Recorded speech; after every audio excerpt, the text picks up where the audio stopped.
Welcome to China in Focus. I'm Tiffany Meyer. In today's special episode, we continue our special series with Michael Sikora, founding director of the Socrates Project within the Reagan White House.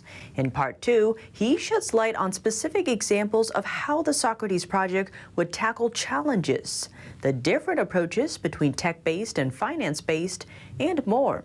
Let's dive in. And it seems on the flip side, some have said China's success is because of the top-down approach, where every organ, every company has to serve the interests of the party, which helps them grow so fast. Whereas in America, because of our system, right, certain intelligence communities don't talk to each other, and then they're facing the same threat without realizing it. So how do you balance the two? How do you kind of use that in America without losing the moral ground? That's one of the questions that we addressed, one of the issues we addressed under Reagan. Reagan was a strong supporter, and there's various aspects to the question you asked.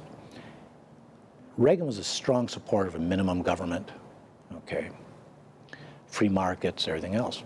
But yet, and there's been some articles written about this, but yet he was a strong supporter of Socrates. Socrates enables the United States to continue to be free-based, market-based, democratic, all the things that build us as Americans, and counter what China does as a monolithic, okay? Let me go back to China a little bit. There's a couple misperceptions.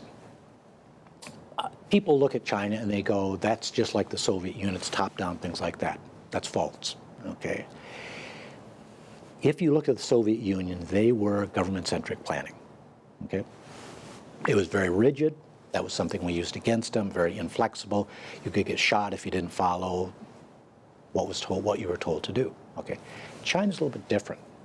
China learned from Russia's mistakes, Soviet Union's mistakes. So they are more of a hybrid, where it is government-centric and symbiotic, okay? What this does is it gives the top control to the level they need, but yet gives flexibility to take into consideration the market, free thought to a certain extent, okay? So the way it works is there is the centralized planning, okay?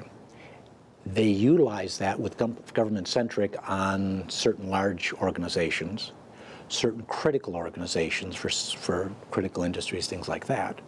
But then outside of that, you've got this whole ring. So you can think of it as central, inner ring of government-centric planning, and then you've got symbiotic, where all these smaller organizations, like incubators that are popping up, VCs, these other ones, know that they have to serve those organizations which are government-centric planning, okay? So what happens is they line up with the government-centric planning, but yet they have a certain level of freedom to go out there and try new things, be free market-oriented and whatever. Because one of the things that squashed the Soviets was the people who really know how to act fast are the people with the boots on the ground, as the saying goes. They could see what happens in the market. They could see what the competitor's doing. And if you got to wait for somebody from the top to come down, it could be a year for your new rules to come down or your new marching orders.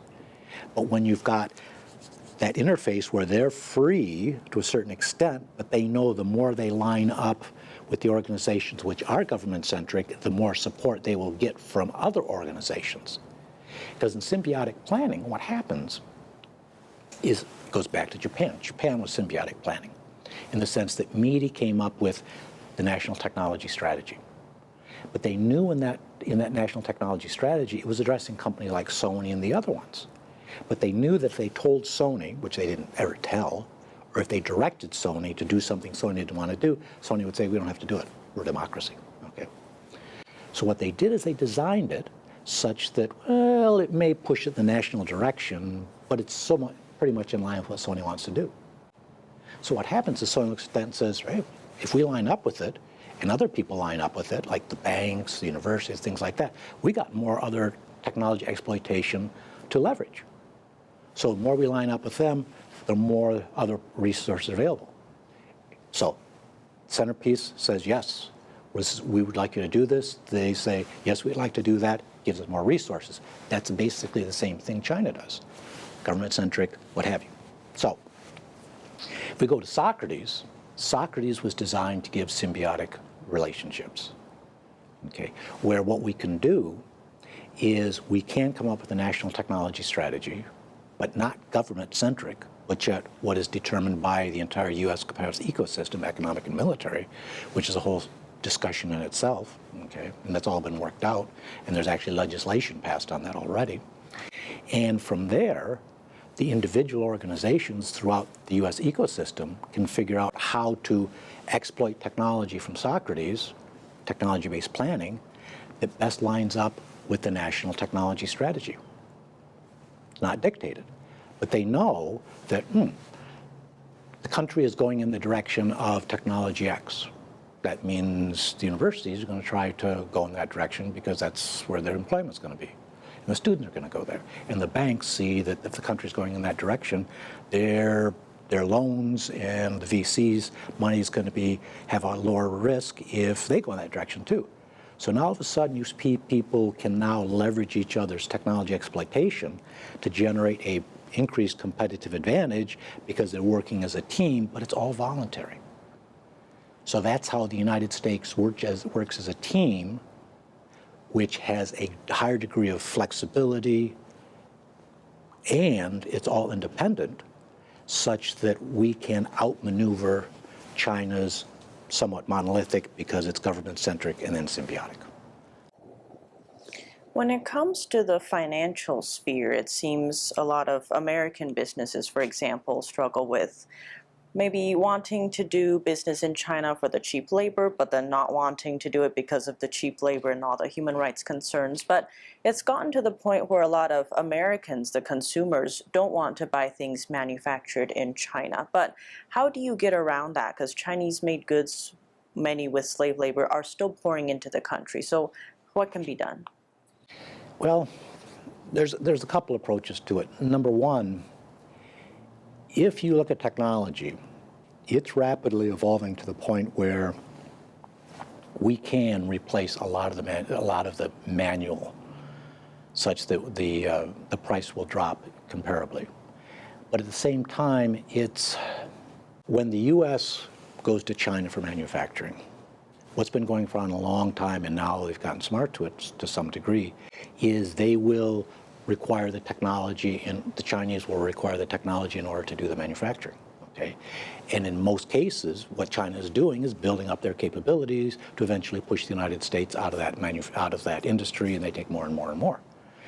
But if you know exactly what China's technology strategy is, you can play the game to leverage what they have in terms of technology, cheap labor, and whatever, without putting them into a position of eventually pushing you out of the market. Okay, such that you can balance out the cost, you can balance out your near, mid, and long-term competitive advantage. We've seen that with U.S. companies where they're willing to give it up, but won't realize that in 5 years they're going to lose that entire market because they've been giving up the technology. But on the other hand, if they give them these technologies but not this technology, A rather than B, they will control their competitive advantage because they're looking at exactly how they can evolve the technology, how they can maneuver in it to maintain the competitive advantage. So the key is not technology, the key is maneuvering in the technology exploitation. Americans tend to have this idea that there's magical technologies. If we get the breakthrough in hypervelocity vehicles, we're going to win the battle. If we get the breakthrough in IE, we're going to win the battle. We're going to be competitive. No, it's a constant game of maneuvering. It's a constant game of acquiring, countering, and what have you, to maintain that competitive advantage, where the competitive advantage can sometimes be big, can sometimes be small. It's where China, for example, has a national technology strategy to go into technology X, and that national technology strategy is being executed by 12 little Chinese companies. Each one of them seems inconsequential, but each one is acquiring a nice little foothold, i.e. a technology isolation offensive, into an industry, into a market, which then they expand, coordinate, and what have you, and then they're a major force. It is a very adroit chess game. But here is the saving grace for the United States and the West. China learned to play that game of technology exploitation chess as a trial and error art. Okay, like we talked about, based on serendipity. Okay, Socrates does it as a science. That's how we consistently outmaneuver them: speed, efficiency, and agility. And Michael, you mentioned earlier how, for example, the U.S. passing the CHIPS and Science Act didn't really solve the issue, right? So what would solve the issue? What are the steps needed to be taken?